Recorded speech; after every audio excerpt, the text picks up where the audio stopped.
less mental. Coach, just the atmosphere tonight in this game and how everything played out. Same old atmosphere. I've been here many times. This is one of the great cathedrals, great fan bases, all of basketball. Joseph in the back. Kelvin, You're good. Go ahead. what they did defensively, and then Yeah, the well, ability to get shots. you know, we've had a lot of great defenses, and just like the start of the game, we felt like we could get CNAC open at a three-point line, and we did. But you know that those scoreboard up there keeps track of points. You don't keep track of open shots, and we had a lot of them. Some nights you don't. You know, when I saw the schedule come out in September or October, whenever it did, and I saw that we had to go to Ames, Iowa on Big Monday. And then on Saturday, we've got to play Arizona. And then 48 hours later, we've got to go to Fog Allen to play Kansas. I was proud of my guys tonight. You don't go through this gauntlet like we just did. Now we didn't play very well, and we had an opportunity on Saturday, but I knew this was going to be a hard game for us after that Arizona game back in October. It's going to be a hard game for anybody that's got to play at Iowa State, Arizona, at Kansas. Especially the Arizona-Kansas turnaround from a Saturday, Monday. So I told our kids back there, hey, look, I'm proud of you guys. We got down, we were up. We didn't finish the half very good. Peterson made a couple of tough shots. Down 4, come out, took the lead. I can't remember if we took the lead or not. Maybe tied it. I cut to 2, whatever it was. And then we got some good looks and just didn't make any shots.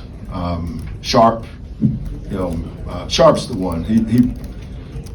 He guarded his butt off. I think he played 35 minutes on Saturday. Milos played 38. That's why I took them all out with 8 minutes to go. They just had no legs. They were done. But that's the schedule we had to play. But that group that finished the game, Fleming's freshman, CNAC freshman, Mercy might as well say he's a freshman because he didn't get to play last year. Chase, a freshman, and then JoJo. I just like their scrap and like their spirit.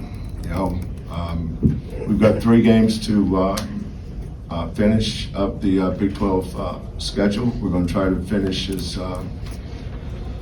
good as we can. I think these 3 games, even though we're disappointed we lost them, it's not the end of the world and by any stretch of imagination. I think we can take these opportunities to help us in March and get better. But I don't know if anybody had to play 3 straight games like this. We're up 10 at Iowa State with under 8 to go, chance to win, didn't win. We got a lead in the second half against Arizona, chance to win. Tonight we just ran out of steam. We just had nothing down the stretch, and it takes nothing away from Bill's kids. But I kind of knew what we were coming in here for. I knew Bill's kids were going to be really, really, really excited to play against us tonight, and I wish we could have given a better performance. Disappointed we lost, but I am not disappointed in our effort. Second row. Kelvin, what's the message like with JoJo? Just the consistent foul trouble in the first half. Feels like you're. That's a great question, man. Pisses me off. You asked me. It's a great question. Feels like you guys are a really good offensive rebounding team. Yeah, but you know what? JoJo is a lot like one of those old gunslingers, like Daryl LaMonica and Kenny Stabler and Jim Plunkett and Sonny Jurgensen and Billy Kilmer and Johnny Unitas and dudes play all game. They get 2 little bars in front of their face. They'll throw 3 or 4 interceptions, 6 or 7 touchdowns. But if you try to take away their interceptions and make them be more pinpoint or not nearly as aggressive, they're probably not going to throw those touchdown passes either. It's probably a bad analogy, but it's hard to get JoJo to not play aggressive. And a lot of his fouls are probably unnecessary. And we've really worked, and believe it or not, since his freshman year, he's gotten a lot better. Like he played almost, I don't remember how many minutes he played in the second half. Well, I can tell you, 24. So he played 14 in the second half, played 10 first half. But we're a much, much better team when he's on the floor. When you go back and look at the game when we beat Duke, he was the best player on the floor the last 5 minutes of the game. He's really important to us. And when we get back into March, we get more of a normal schedule. This is like playing Oklahoma City. Who's the top teams in the West? Rockets are, right? Rockets are in there, right? So who is it? Oklahoma City? Spurs, yeah. Spurs on Monday. Oklahoma City on Saturday. Turn around and play whoever. I'm gonna go with Marcus Sasser's Pistons team. Shout out to Marcus Sasser. Look over front row, left middle. What was your plan on Darren coming into the game, and how do you feel you all stuck to that plan? He gets some hard shots. He's always going to do that. If you're playing against him and he takes 14 shots to make 14 points, that's probably a net win. Coach, Melvin Council had a lot of plays, just kind of taking the ball, sprinting down the court, finding shooters. His end-to-end speed, have you seen anything quite like that? Anybody who compares to him, and what do you make of I've Trey seen White? somebody faster. It's called Jamal Shedd. Did you ever see him? It's pretty good. So, yeah, I've seen something like that before.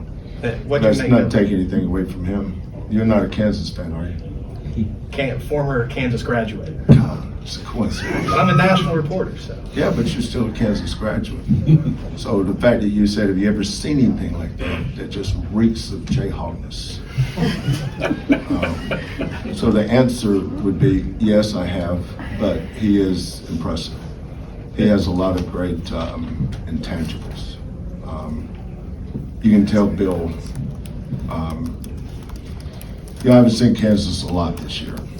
Not nearly as much as you obviously have seen. But I saw him, when I saw him? I saw him against North Carolina State. Was that before Christmas? Yeah. I wasn't aware of him. But he was not supposed to be a shooter, right? He made 9 threes in that game. That's what I remembered about him. When we were getting ready for Arizona, I watched him against them when you guys beat Arizona here. It's tough. He's tough. The kid that really played well for you guys, that I think is a difference maker as you get to the NCAA tournament, is White. His ability, with his size and ability to make, he shot it well. And, you guys were 18 for 20 from the free throw line. And what was he from the threes? 3 for 4. He made some big threes, kind of got separation. But I was proud of my guys. We're not going to go jump off the bridge because we lost this game. After the game on Saturday, I knew what we were walking into tonight, but I was really, really proud of our guys. I took Milos and Emmanuel out for a reason. They had nothing. They were dead. Mercy,